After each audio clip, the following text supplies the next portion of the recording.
বন্ধুরা, ভারত এবং অস্ট্রেলিয়ার মধ্যে তৃতীয় ম্যাচ শুরু হতে যাচ্ছে। এই ম্যাচটা হবে সিডনিতে এবং প্রথম দুইটি ম্যাচ ভারত খুব খারাপভাবে হারলো। তবে তৃতীয় ম্যাচের বেস্ট 11 কারা কারা থাকবেন তাদের অবশ্যই নাম ঘোষণা করা হয়ে গেছে। তো রোহিত শর্মা এবং বিরাট কোহলি খেলবেন কিনা এ নিয়ে অনেকটা সন্দেহ ছিল। তো আজকের এই ভিডিওতে সেটা ক্লিয়ার করবো। আর বেস্ট 11-এ কে কে থাকছেন এই বিষয়টা আমরা আলোচনা করব। কয়েকজন নতুন চেহারা হয়তো আমরা দেখতে পারি এই তৃতীয় ম্যাচে। তবে দুটি ম্যাচ হারার পর আর তৃতীয় ম্যাচ জিতেই কী হবে। যেখানে প্রথম ম্যাচে রোহিত শর্মা খুব খারাপ খেলেছেন, কিন্তু দ্বিতীয় ম্যাচে রোহিত শর্মা অবশ্যই একটু ভালোই খেললেন। তবে বিরাট কোহলি দুইটি ম্যাচে একেবারে 0 রান। তৃতীয় ম্যাচে হয়তো বিরাট কোহলিকে স্থান দেওয়া যেতে পারে, কারণ এটা হয়তো ওনার একেবারে অন্তিম সিরিজ হতে পারে। তবে বিরাট কোহলি যদি এই সিডনিতে সেঞ্চুরিও করেন তৃতীয় ম্যাচে, তাহলেও কোনো ফল হবে না, কারণ সিরিজ অলরেডি ভারত কিন্তু হেরে বসেছে। তাছাড়া পূর্বজারা ক্রিকেটার রয়েছেন, তারা এই হারের পিছনে বিভিন্ন কারণ সম্পর্কে আলোচনা করেছেন, আমি ভিডিও তৈরি করেছি তার উপর। তাছাড়াও কে এল রাহুলও কিন্তু এত ভালো খেলতে পারেনি। যেখানে শ্রেয়স আইয়ার রয়েছেন, শ্রেয়স আইয়ার অবশ্য দ্বিতীয় ম্যাচে ভালো একটু পারফরমেন্স করেছেন, তবে তৃতীয় ম্যাচে অবশ্যই ওনার সুযোগটা সবথেকে বেশি হতে পারে।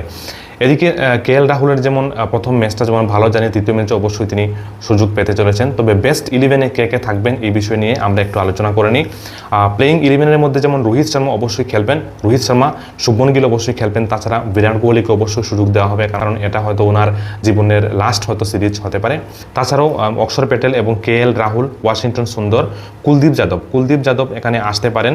দেখা যাক কুলদীপ যাদব খুব ভালো একজন বোলার যদি আসেন। এবার লাস্ট ম্যাচে এনে লাভ কি, বাইরে যদি চেয়ারে বসিয়ে রাখলে ভালো ভালো প্লেয়ারগুলোকে, আর যারা খেললো মানে কম্বিনেশন ভালো হলোই না।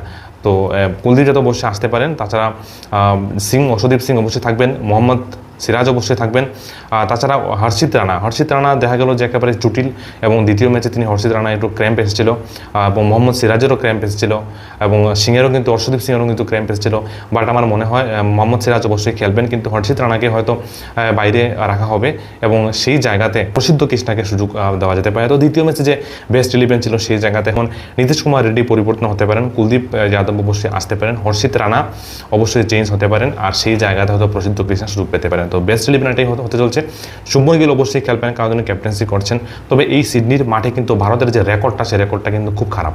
22টা ম্যাচ ভারত খেলে, যেখানে 16টা ম্যাচ কিন্তু ভারত হেরেছে, মাত্র 5টি ম্যাচ ভারত জিতেছে, আর একটি ম্যাচের কোনো রেজাল্ট আসেনি। তো দেখা যাক সিডনিতে যদি ভারত জিততে পারে তাহলে মান সম্মান রক্ষার লড়াই হবে ভারতের, কারণ প্রথম দুইটি ম্যাচ খুব খারাপভাবে ভারত হারলো। তৃতীয় ম্যাচে ভারত কামব্যাক করতে চাইবে, না হলে তো একেবারে হোয়াইট ওয়াশ।